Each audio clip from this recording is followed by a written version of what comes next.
다시 성경을 읽다 20번째 히브리서는 통일전망대에서 바라본 금강산 12,000봉과 함께 시작하도록 하겠습니다.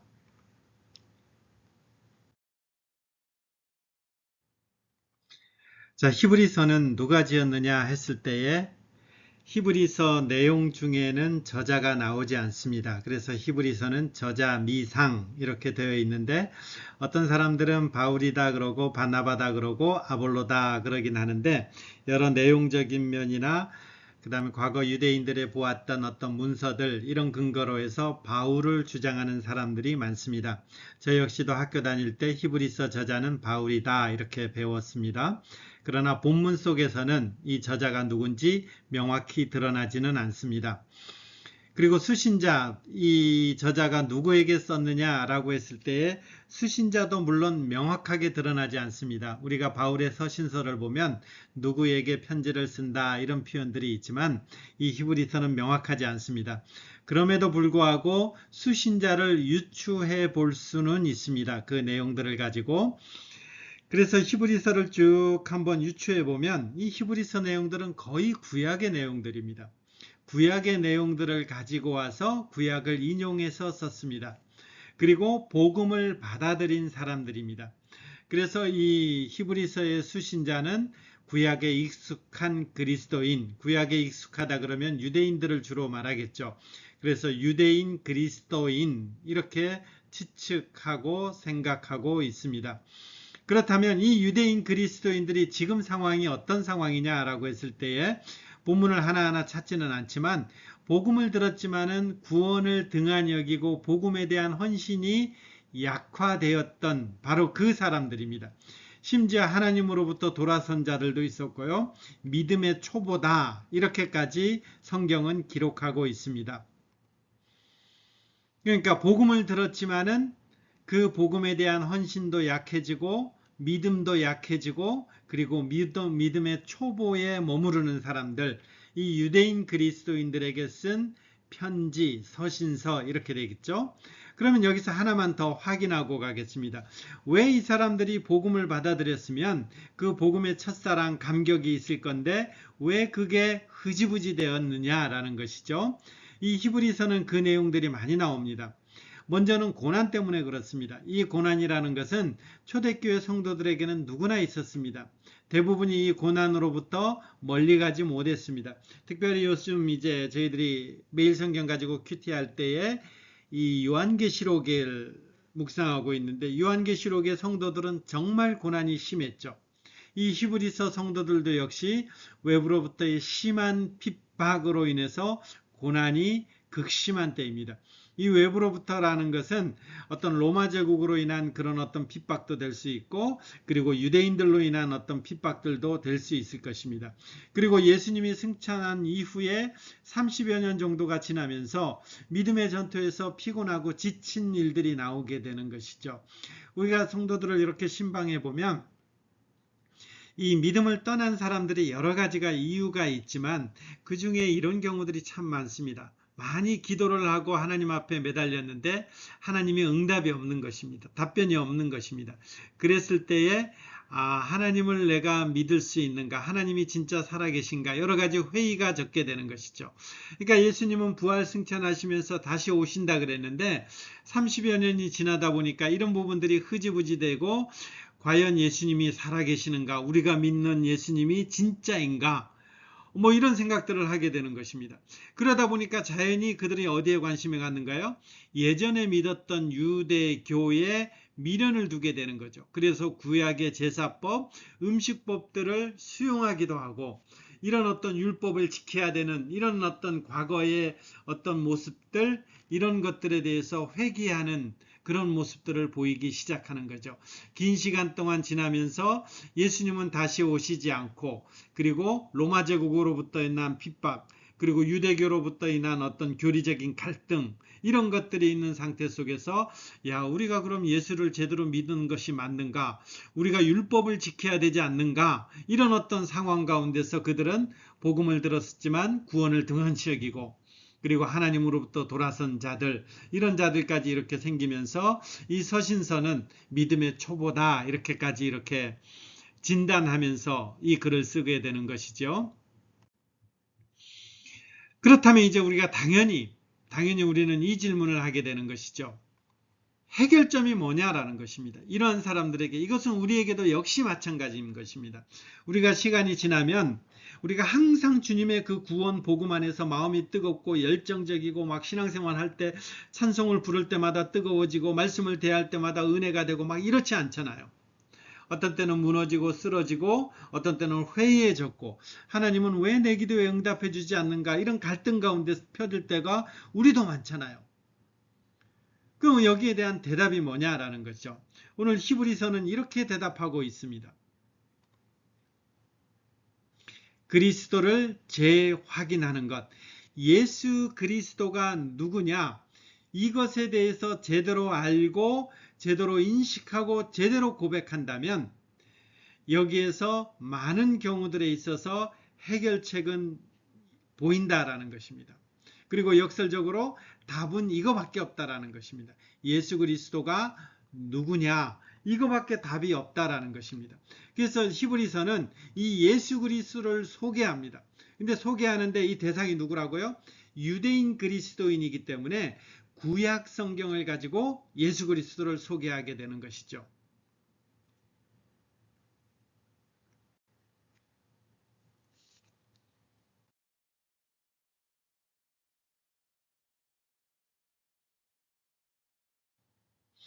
예수 그리스도는 누구신가? 라고 했을 때에 바로 1장부터 이렇게 시작합니다. 옛적의 선지자들을 통해서 여러 부분과 여러 모양으로 우리 조상들에게 말씀하신 하나님이 이건 뭘 말하는 거예요? 구약을 말하는 거죠. 구약 시대는 선지자를 통해서 말씀하셨는데 이 모든 날 마지막에는 종말의 시대, 우리가 사는 시대는 신약 시대는 아들을 통해서 하나님께서 우리에게 말씀하셨다라는 거죠. 하나님께서 이 아들을 통해서 하나님의 어떠하심들을 보여주고 계시는데 그 아들이 누구냐라고 했을 때에 그는 창조주이십니다. 그로 말미암아 모든 세계를 지으셨습니다. 이것은 저희가 골로새서를 볼 때도 나왔던 거죠. 우리가 창조는 누구 했습니까? 성부 하나님이 했습니다. 뭐 이렇게 하는데 이것은 아니라는 거죠. 창조는 누가 했나요?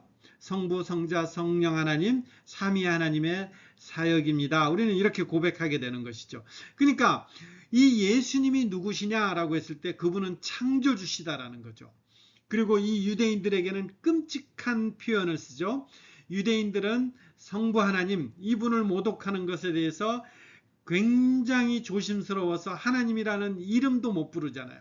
근데 우리에게 오신 그 예수 그리스도가 누구냐라고 했을 때에 하나님과 같이 놓고 있죠. 하나님의 영광의 광채시요 그 본체의 형상이시라. 이 말은 무슨 말이에요? 이 예수님 그 아들이 하나님이시다라는 것입니다. 하나님. 그리고 그의 능력으로 만물을 붙드시며 죄를 정결케 하는 것을 일을 하시고 높은 곳에 계신 지극히 크신 이의 우편에 계시는 분, 그분이 예수님이시다라는 것입니다. 이건 유대인들에게 정말 끔찍한 소리죠. 하나님과 동등한 분이라는 것입니다. 이것은 굉장히 참남한 표현이고 굉장히 이것은 신성 모독적인 표현이죠. 근데 이 히브리서 저자는 이것을 어디에서 쓰고 있어요? 히브리서 편지를 시작하면서 처음부터 예수님이 이 땅을 창조하셨고 그분은 하나님과 동등되신 분이다. 그 본체의 형상이시다. 이렇게까지 표현하는 것입니다. 그리고 그분이 무엇을 하셨습니까? 예수께서 다만 잠시 동안 천사들보다 낮아져서 이건 성육신 하신 것을 말하는 거죠.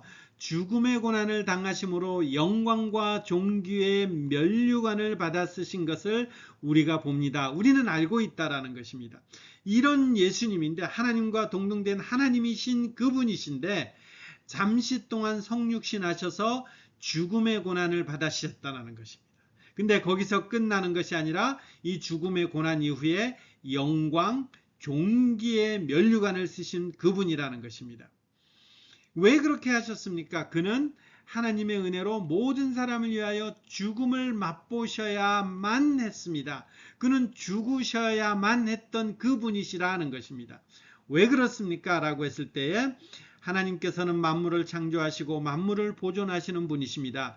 그러므로 하나님께서 많은 자녀를 영광에 이끌어 들이실 때에, 이것은 다른 말로 그냥 쉽게 표현해 버리면 많은 자녀들을 구원에 이르게 할 때에 그 방법을 고난으로서 완전하게 하신다라는 것입니다. 예수 그리스도를 죽음을 맛보게 하는데 왜 죽으셔야 됐습니까 했을 때 하나님께서 고난으로서 완전하게 하신다는 이 방법을 쓰셨기 때문에 그렇습니다 라고 되는 거죠. 이 방법이 뭡니까? 이거는 이제 나중에 히브리서가 이제 조금 더 설명하고 있습니다. 이 부분에 대해서는 나중에 하고요. 여하튼 이 예수님이 누구십니까? 라고 했을 때에 그분은 구원을 만드시는 분이십니다. 그분으로 말미암아 구원이 이루어지시는 분이십니다. 이렇게 되는 것이죠. 그러니까 예수 그리스도가 누구십니까? 그분은 창조주이시며 하나님이시며 그분으로 말미암아 그분의 특별히 고난받음으로 말미암아 구원을 이루시는 분이십니다. 이렇게 되는 거죠. 이건 좀 세죠. 우리는 이게 하도 말을 들어서 이게 별로 안 세요. 아, 그거 당연한 거 아닙니까? 이렇게 생각하는데 이 유대인 그리스도인들에게는 엄청난 표현을 쓰는 것이죠. 그분은 하나님이시고 하나님이신 그분께서 육신의 몸을 입고 오셔서 죽으심으로 말미암아 그 구원을 이루신 분입니다. 라는 거죠. 이게 답이라는 것입니다. 이게 답. 복음의 그 선명성이 흩어지고 옛날 내가 믿는 게 제대로 믿어지는가, 이 길이 바른 것인가 할 때에 답이 뭐냐? 예수 그리스도에 대해서 바로 알아야 된다는 거죠. 그분은 창조주이시며 구원자이시다라는 것입니다.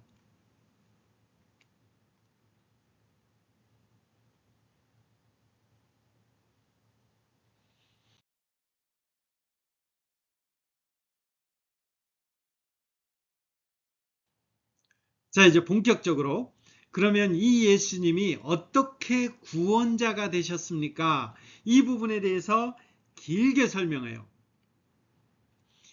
길게 설명하는데 이제 우리 약간 추측이 가능하겠죠? 그 예수님이 구원하시는 방법을 무엇을 가지고 설명하겠어요? 이 사람들이 구약에 익숙하니까 구약의 방법을 가지고 예수님이 구원을 설명하는 것입니다. 2장 14절부터 18절요. 보십시오. 세번역본입니다. 내가 여기에 있습니다. 또 하나님께서 내게 주신 자녀들이 여기에 있습니다. 내게 주신 자녀라는 것은 하나님께서 구원하시기로 선택된 그 하나님의 자녀들을 말하는 거죠. 그 자녀들이 여기 있다라는 것입니다. 근데 이 자녀들이 피와 살을 가진 사람들, 육신의 몸을 입고 있기 때문에 이 하나님이신 그분도 역시 육신의 몸을 입으셨습니다. 이렇게 되는 것이죠. 그리고 육신의 몸을 입고 이 땅 가운데 오셔서 죽음을 겪으시고서 그리고 그 죽음을 통해서 죽음의 세력을 쥐고 있는 자 곧 악마를 멸하시고 그 악마의 종로로 타는 사람들을 해방시켰습니다. 아까 하나님께서 구원의 어떤 방법으로 예수 그리스도께서 죽는 방법을 썼는데 왜 그렇습니까? 라고 했을 때에 죽음의 세력을 쥐고 있는 자 악마를 멸하고 그 악마 앞에서 종로로 타는 하나님의 백성들을 해방시키기 위해서는 하나님께서 이 죽음을 대신 지셔야 되기 때문에 예수님께서 이렇게 죽으셔야만 했습니다. 이렇게 되는 거죠. 그래서 그는 모든 점에서 형제 자매들과 같이 지셔야만 됐습니다. 그러니까 이 죽음은 누가 죽어야 되는 거예요? 우리가 죽어야 되고 우리의 죽음인데 이것을 누가 대신했느냐? 하나님이신 그분께서 우리와 같은 육신을 입고 오셔서 우리와 같은 모습으로 되셔서 우리 대신에 죽으셨습니다. 이렇게 해서 구원을 이루셨다라는 것입니다.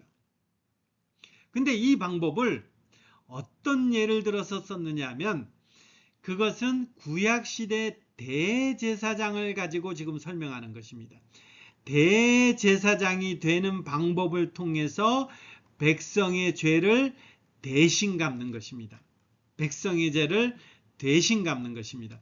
어떻게요? 몸소 시험을 받아서 고난을 당하였으므로 시험을 받는 사람들을 능히 도울 수 있습니다. 이렇게 되어 있는데 예수님이 하신 방법이 뭐냐? 그분이 대제사장의 역할, 대제사장의 되심으로 말미암아서 우리의 죄를 사망의 권세 아래 있는 악마의 권세 아래 있는 그 하나님의 자녀들을 해방시켜 주셨습니다. 이렇게 되는 것이죠. 이게 구원하신 방법이라는 거죠. 그러면 이제 우리가 조금 더 나가봐야 되죠. 아니 대제사장이 된다라는 이 방법이 뭡니까? 이렇게 되는 거죠. 대제사장이 된다라는 이 방법, 이게 도대체 어떤 방법이길래 예수님은 대제사장이 되셔야만 하셨습니까?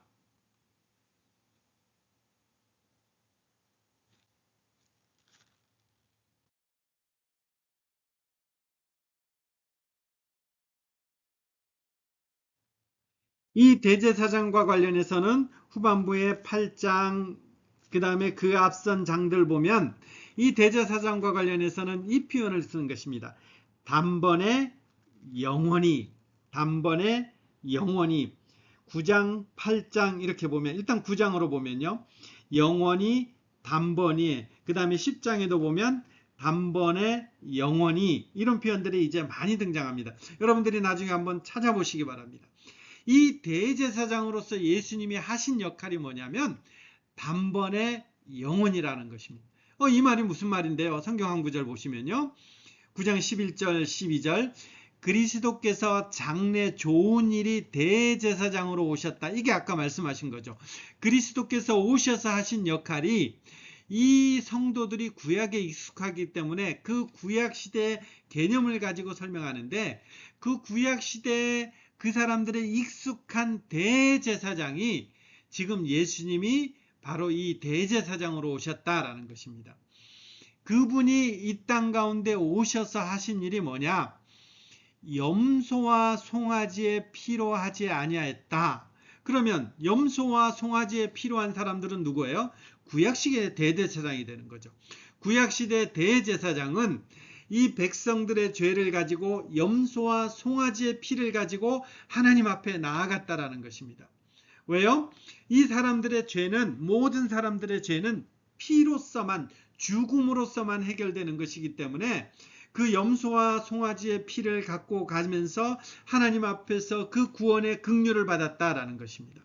근데 예수님은 이런 염소의 송아지 피가 아니고 누군가가 죽어야 되는데, 그렇다고 구약시대는 염소와 송아지의 피 때문에 구원받는 것이 아니에요. 그때도 역시 은혜로 말미암아 구원받는데, 이 부분은 제가 몇 번을 설명했기 때문에요. 예수님은 이 염소와 피를 가지고 들어가는 것이 아니라 자기의 피를 가지고 들어가셨다라는 것입니다. 자기가 죽어버렸다라는 것입니다. 자기가 피 흘려버렸다라는 것입니다. 그러니까 대제사장은 염소와 송아지를 피를 갖고 들어가셔서 그 백성의 죄를 사했는데, 이것은 문제가 뭐냐? 매년 해야 되는 것입니다.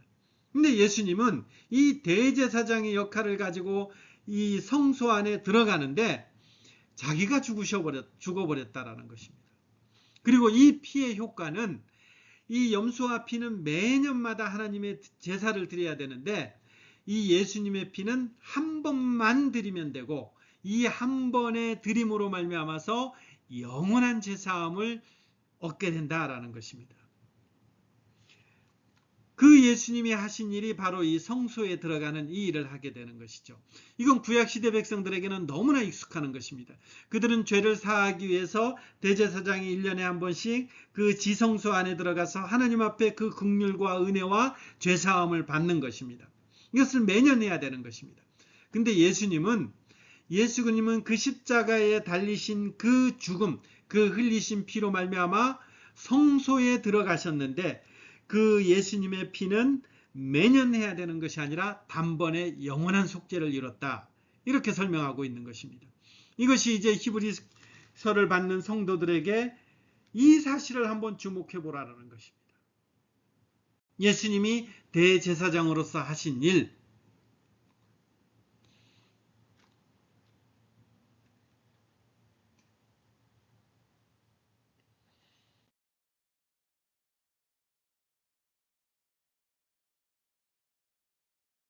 그러면 이러한 사실들이 이제 그 당시에 히브리서를 받는 성도들, 그리고 히브리서를 읽는 우리와 무슨 상관이 있습니까? 라고 했을 때에 이렇게 표현한다라는 것입니다. 10장. 그러므로 형제들아, 우리가 예수의 피를 힘입어, 이 피가 어떤 피죠? 아까 말씀드렸던 자기의 피, 염소와 송아지의 피로 하는 것이 아니라 자기가 가서 흘리신 그 피로 말미암아 이제 성소에 들어갈 담력을 얻었다. 구약시대는 누구만 들어가나요? 제사장만 들어가는데, 이제는 이 예수의 피를 힘입어서 대제사장만 들어가는 것이 아니라 누가 들어갑니까? 우리가 들어간다는 거. 우리가. 근데 어떻게 우리가 들어갑니까? 이때 우리가 들어가면, 구약시대는 우리가 들어가면 다 죽습니다. 여기는 하나님의 임재와 영광이 있는 곳이기 때문에 이 아무나 들어가면 다 죽게 돼 있는 거죠. 근데 이제 예수의 피로 말미암아 우리가 들어간다라는 거죠. 어떻게요? 우리가 들어갈 수 있는 길이 있는데 그의 육체를 찢어 놓음으로 말미암아 이 휘장으로 가로막혔는데 이 휘장을 찢어버린 거예요. 그래서 이 휘장이 뭐냐라고 했을 때 그의 육체입니다. 예수 그리스도가 자기의 죽으심으로 말미암아 하나님 앞에서 들어갈 수 있는 그 길을 쫙 하고 열어놓은 거예요. 그전에는요, 이 하나님 앞에 가면 죽음인데, 이 부정한 사람들이 하나님 앞에 가면 죽음인데, 이제 예수 그리스도의 그 피로 말미암아 그 육체를 찢음으로 말미암아 이제 우리가 하나님 앞에 나아갈 수 있다라는 거죠. 왜 담력이라고 표현했을까요? 그전에는 가면 죽으니까. 이제는 우리도 하나님 앞에 들어갈 수 있고 하나님의 영광과 하나님의 임재 가운데 우리가 들어갈 수 있다라는 거죠. 누구 때문에요? 자신을 찢겨 죽으신 그 예수 그리스도로 말미암아, 그 중보자로 말미암아 이제 우리가 하나님 앞에서 서서 그 앞에 그의 임재를 누리며 그 영광을 누리는 자로 서게 됐다라는 거죠. 그렇기 때문에 우리는 이제 어떻게 되나요? 온전한 믿음으로 하나님께 나아간다. 이 성소에 들어간다라는 것이 뭡니까? 라고 했을 때 이제 히브리서는 믿음과 연관시키고 있는 것입니다. 그전에는 우리가 하나님 앞에 나아갈 수 없었지만 제사장이라는 대제사장이라는 그 상징적인 중보자를 통해서 나아갔지만 이제 그 상징적인 대제사장의 실체인 예수 그리스도로 말미암아 이제 우리는 하나님 앞에 담대히 나갈 수 있는 존재가 됐다라는 거죠. 그리고 그 방편으로서 우리에게 은혜로 허락한 것을 믿음이라고 표현하는 거죠. 그래서 히브리서 11장에 가면요, 아벨, 에녹, 노아, 아브라함, 사라, 야곱 여러 믿음의 선진들이 다 이렇게 하나님 앞에 나갔다라는 것입니다. 그렇기 때문에 내가 무슨 말하리요? 이렇게 하나님 앞에 나간 사람들은 기록할 수 없을 만큼, 말하려면 내게 시간이 부족할 만큼 어마어마하게 많다라는 것입니다. 이런 사람들 중에는 어떻게 사람들이 있어요? 여기에 보면 조롱, 채찍, 결박, 옥에 갇히는 시련, 돌로 치는 것, 도부로 켜는 것, 시험과 칼로 죽임당하고 양과 염소의 가죽을 입고 유리하여 궁핍, 환난, 학대, 산과 도궁굴과 토굴에 유리하는 자들, 엄청 고난을 받은 사람들이 지금 히브리 교회 성도, 이 히브리서를 읽는 성도들만 그런 것이 아니라 이 앞에 있는 믿음의 선진들은 다 이렇게 살아왔다라는 것입니다.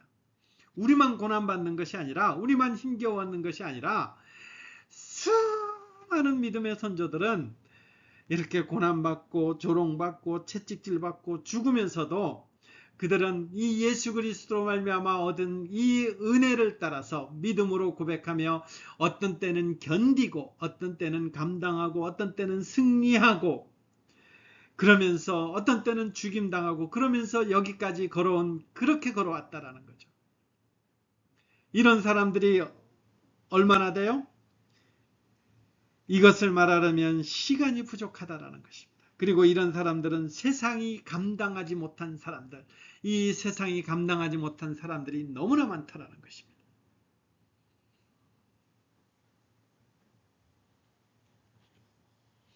이것은 우리 시대나 그 시대나 동일하게 말씀하시는 하나님의 음성일 것입니다. 그러면 우리는 어떻게 살 것인가? 히브리서는 이런 고난받는 성도들에게, 이 고난으로 말미암아 믿음이 막 흩어지고 어려워하는 성도들에게 하나님의 복음은 흐지부지 되어지고 복음이 흐릿해지고, 그리고 옛 유대교를 믿는 것이 율법을 지켜야 되는 것이 아닌가 이렇게 생각하는 그 사람들에게 이 히브리서는 이런 것들을 권면하는 것입니다. 도의 초보를 버리고 완전한 대로 나아가라. 5장 11절 보면 이런 표현들이 있죠. 젖을 먹는 어린 아이니 단단한 음식은 못 먹고 젖이나 먹어야 될 것이다. 단단한 음식은 장성한 것이니 그들은 지각을 사용함으로 연단을 받아 선악을 분별하는 자들이다.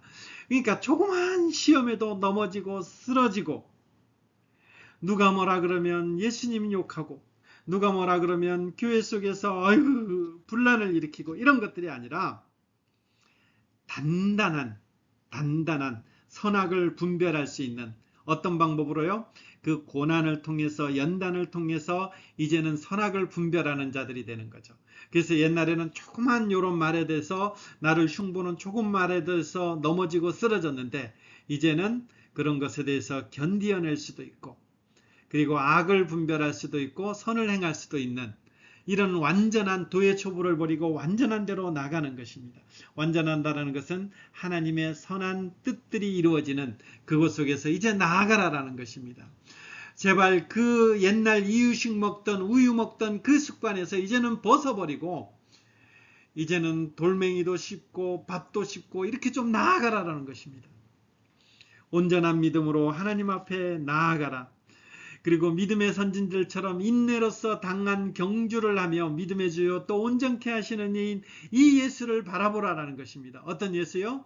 자신을 죽기까지 내어주시니 고난을 당하신 이라는 것입니다.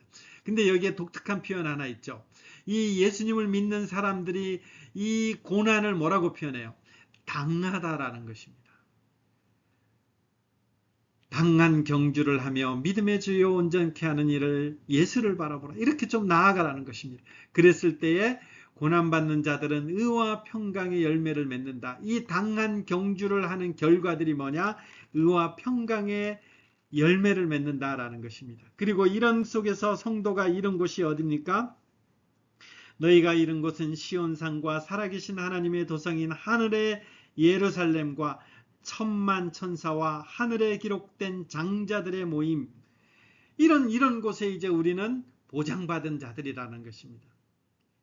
살아계신 하나님, 천만 천사, 하늘에 기록된 장자들이 다 모인 것, 이거를 우리가 지금 말씀 묵상하고 있는 요한계시록에는 뭐가 되나요?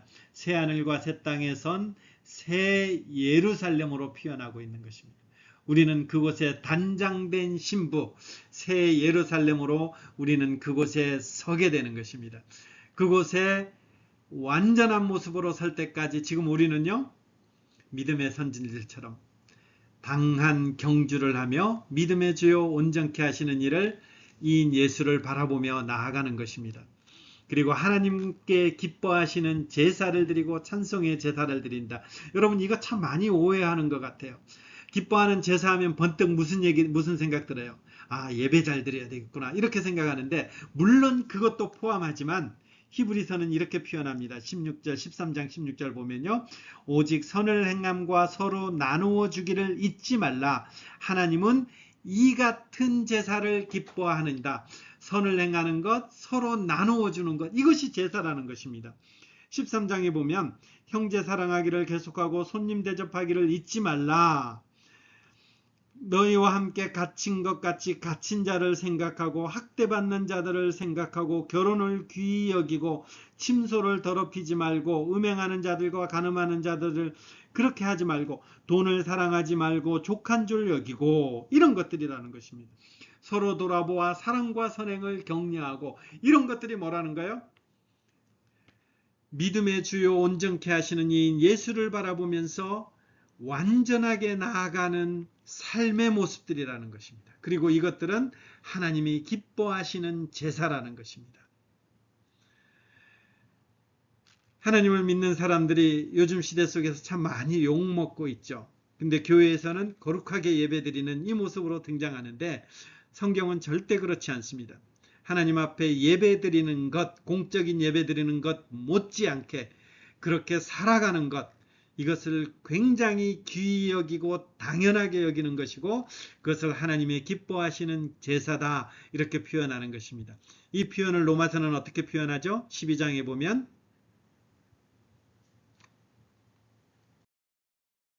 그러므로 형제들아 내가 하나님의 모든 자비하심으로 너희를 권하노니 너희 몸을 하나님이 기뻐하시는 거룩한 산 제물로 드리라. 이는 너희가 드릴 영적 예배다 라고 해놓고서는 로마서는 뭐라고 표현하여 이 세대를 본받지 않는 것들, 그리고 박해받는 자들을 축복하는 것들, 악을 악으로 갚지 않는 것들, 내 온수가 줄이거든 먹이고 목마르거든 마시게 하는, 이것을 하나님 앞에 드리는 영적 예배, 거룩한 산제물로 드리는, 이렇게 표현한다라는 것입니다. 히브리서도 마찬가지 이렇게 표현하는 거죠. 하나님께서 기뻐하시는 것이 뭐냐? 선을 행하는 것, 서로 나누어 주는 것, 이 같은 제사를 드리자 이렇게 표현하게 되는 것이죠. 결론요. 오늘은 이 본문 말씀을 우리가 함께 외우겠습니다. 믿음의 주요 또 온전케 하시는 이인 예수를 바라보자. 이 예수를 바라보는 것들이 어떻게 나타난다고요? 서로 돌아보아 사랑과 선행을 격려하며 나보다 남을 좋게 여기는 것, 이런 것들로 들어간다라는 것이죠. 예수로 말미암아서 선을 행하는 것, 나누어 주는 것, 이런 것들이 이제 온전케 하시는 이 예수를 바라보는 것의 구체화된 행동으로 히브리서는 우리에게도 권면하는 것입니다.